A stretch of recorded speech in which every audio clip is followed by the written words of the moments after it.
Hello, it's your boy Mr. Banks and I'm back with another video. But today, did you hear it? Fortnite got 120 FPS. That's a mad thing. Are you hearing this? 120 FPS on a console. Mazzolini. Anyways, I'm here to tell you the truth about this 120 FPS because my head was spinning. So you don't have to have your head spinning too. But don't forget, if you're new here, drop a sub, like, comment, subscribe, you know, and don't forget to use code Mr. Banks in the item shop if you do want kisses. Mwah! Alright, boom. Let me get this cracking. Let me tell you the truth about this 120 FPS on this bloody ass PlayStation 5. Alright, number one, make sure you have a monitor that patterns it, because I was recording this on my monitor using a capture card, and as you can see, my PlayStation didn't even realize that my monitor could do 120 FPS. So I was testing it around to see if it was the capture card. I took the capture card out and plugged it straight into my monitor. Bear in mind, my monitor does 240 FPS. It's a Predator, Acer Predator. So I was so confused. Then I went into the actual settings on PlayStation to see if that made a difference. I went to go and change it from game mode to performance, see if that made a difference, and guess what? It didn't make a difference. So can you believe it? I was here scratching my head thinking, what's good, bro? I was thinking, fam, my monitor cost $6. It has to pattern it. I'm like, you know what, I don't know what's going on. For some reason, using the capture card isn't working. Plugging the PlayStation right into my monitor isn't working. Then I thought, can my monitor tell my PlayStation that it can do 240 FPS? I don't know. So do you know what I did next? Okay, let's see how this goes. We're now moved the location of my TV, so the PlayStation's in my living room now, because for some reason my 120 FPS monitor it doesn't read it. It doesn't read the PlayStation for some reason. That's right. I had to move from my bedroom to my living room to use my big ass TV that is hard to play Fortnite on, just to get 120 FPS, as you can see here, ladies and gentlemen. 120 FPS on Fortnite. Do you know what the mad thing is? We actually get 123, so that 3 FPS could make you dodge a bullet. But obviously, I had to play this game out on Team Rumble because if you don't know about me, your boy uses a scuff controller and I'm really bad without it. But when I got into the game, I'm telling you this, yeah, I thought it was input delay on the PlayStation. It was the frames.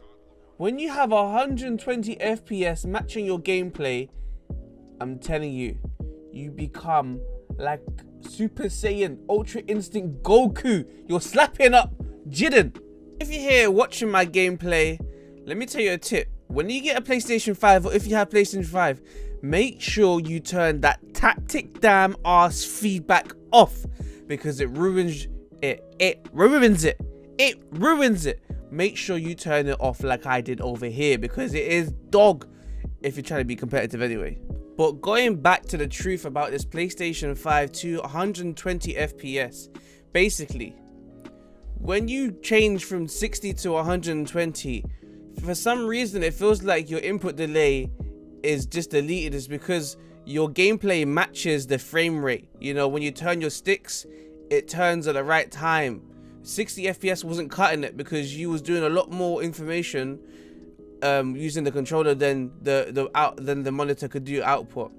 But this is what I'm saying, guys. When you do get a PlayStation 5, or if you do have a PlayStation 5, make sure the minimum requirement for your monitor is 2.0 HDMI. Because if you get a monitor that can do 140 FPS, but your HDMI is not 2.0, then the PlayStation will not recognize that your monitor can go at those FPS rates. So you have to make sure that you get a 2.0 HDMI, because the monitor that I used is not a 2.0 HDMI. I think it's a 1.4, and it just wasn't reading it. So just to avoid the hassle, make sure you get a monitor that obviously can do 120 FPS, but at the same time is a 2.0 HDMI compatible. Obviously you can go for 2.1, that means you're fully covered for 4K 120 FPS, but make sure the minimum requirement you want is going to be 2.0. But what I'm going to do to make your life a bit easier is in the description section below, yeah, I'm going to put the monitors that have 2.0 HDMI monitors, so you can just click and pick one, so you don't have no hassle because you know it's going to work. Yeah, so I'm doing that for you.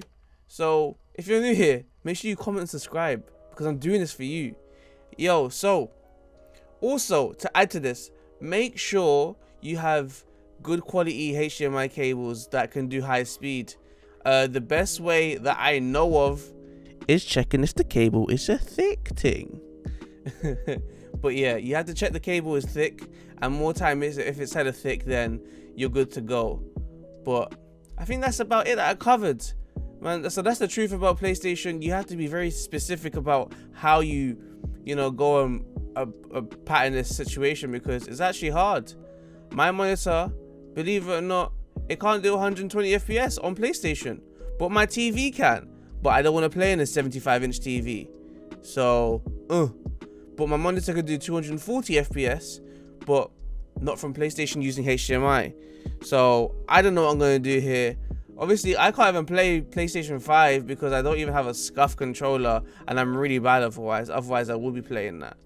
But yeah, so guys, make sure you get the pattern properly, and I hope I've helped you out.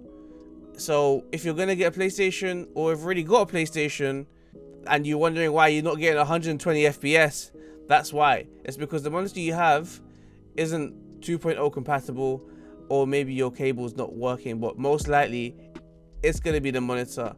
So make sure you check when you're buying a monitor for your PlayStation or a TV that has 2.0 compatibility with HDMI.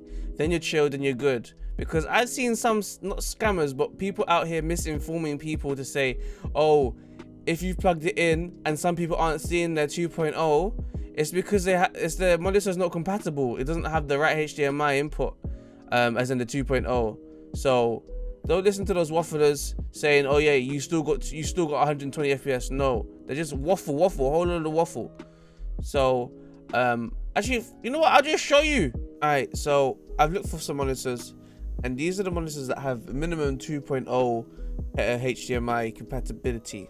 So I'm gonna put these in the description section down below, so you'll be able to pick up the monitor that I know is 2.0 and purchase it. So if this video helped you, please like it so other people know that this is the correct information I'm sharing with you, because obviously some people are just waffling. So I hope to help other people out. Like it, comment, subscribe, and it's your boy Mr. Banks, and I'm out, B.